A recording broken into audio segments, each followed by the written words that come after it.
Happy birthday, dear Dylan. Whoa, hi, Dylan. It's Doug Jones, the tall, skinny, goofy actor fella from movies and TV shows and often covered in rubber bits playing monsters and creatures. I was just sitting here sipping my coffee mocha. I do like the chocolate. Humming happy birthday for no apparent reason, and it turns out that it's yours. Dylan, this worked out well for us, didn't it? I know. Okay, so I'm going to give you a little secret. I was tipped off. Your dear friend of many years, Hazel, she is the sponsor of today's video. So you're 29 now.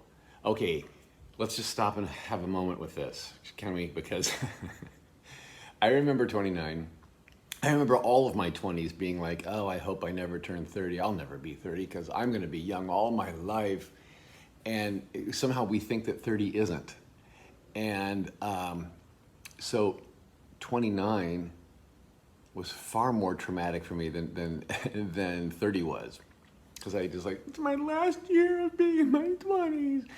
And then now, Dylan, I come to you as a 61-year-old man. Yes. Looking back at 29, it's like, oh my gosh. If you had any idea, child, how young you are and how vibrant you are and how much life and love and laughter and opportunity is ahead of you in your life, there is. I want you to know that there is. And I want you to look forward to that. I want you to enjoy and sponge in all this youth, okay? Okay. Yeah. So now the reason I'm here, I believe, is because Hazel tells me that you're something of a fan of mine. Dylan! Thank you.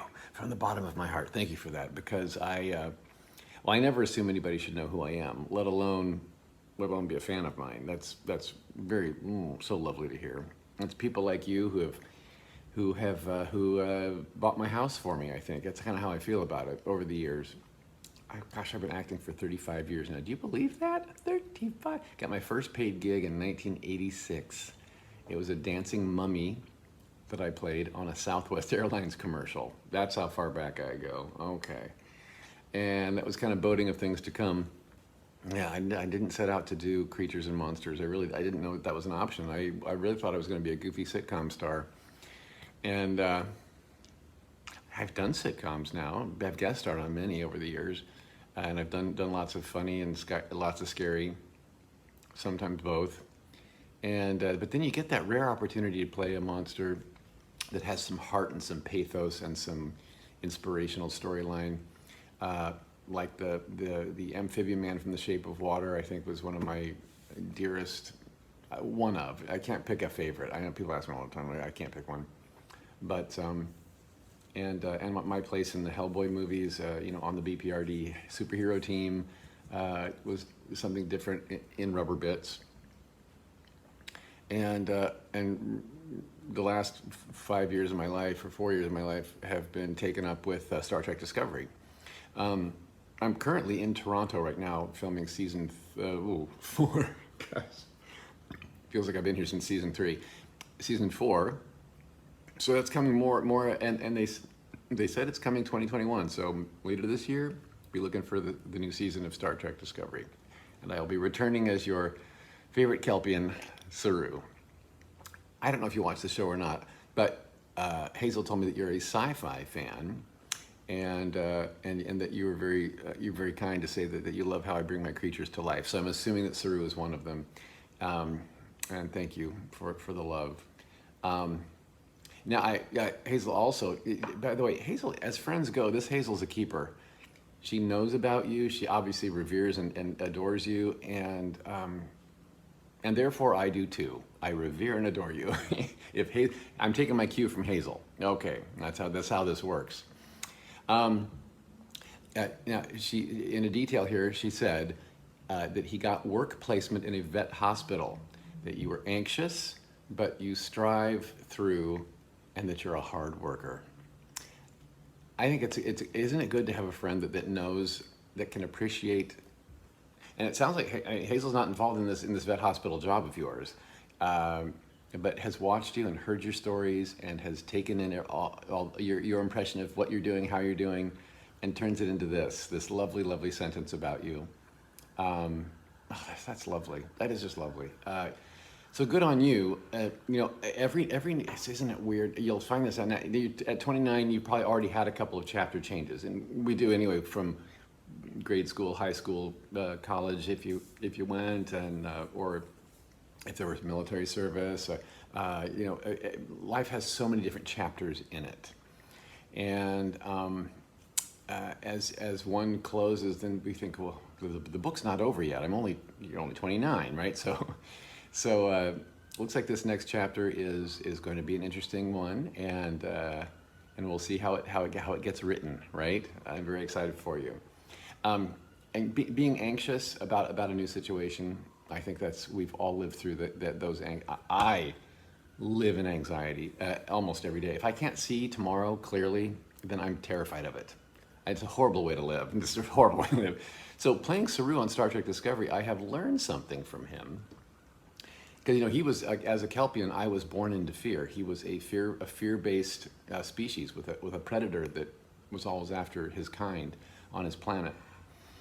And so when he got taken up into Starfleet, he was the first Kelpian of his kind to ever join Starfleet, ever go through Starfleet Academy, and is now a high-ranking officer in Starfleet. And season 3, of course, captaining my own ship. So that was quite an accomplishment for him.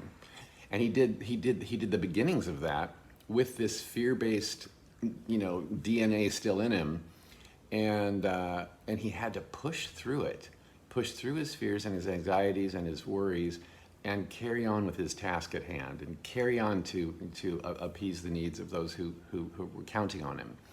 I learned a lot from playing that from him, because I that's what I kind of find myself having to do. Then that glorious thing happened in season 2 when his threat ganglia fell out. He went through Vahara. I thought it was going to be his death, because that's what he was told all of his life that Vahara was, and found out that it was not his death. It was his metamorphosis into adulthood, and he was going through adolescence basically, and he had a whole long life ahead of him that he didn't even know about. I mean, that was like a what for all of us to go like, wow. So just when we think that there's no hope and it's all gone and there's no, I'm in a situation that I have no idea how to get out of. What can happen at any minute, and all of a sudden we have a long golden path ahead of us, and that we didn't know was there. I just love that. I love playing that with Saru, and now his innate fear is gone, and he lives in confidence and courage, and can make his choices based on without having to quiet the fear all the time. And it's all about perspective, isn't it? I find that the stimuli in your life is always going to be the same, or if you change situations, but whatever. It's similar though, right? I'm met with a situation, I don't know how to handle it. I can react with fear, or I can react with anger, or I can react with, we got this. We're going to get through it.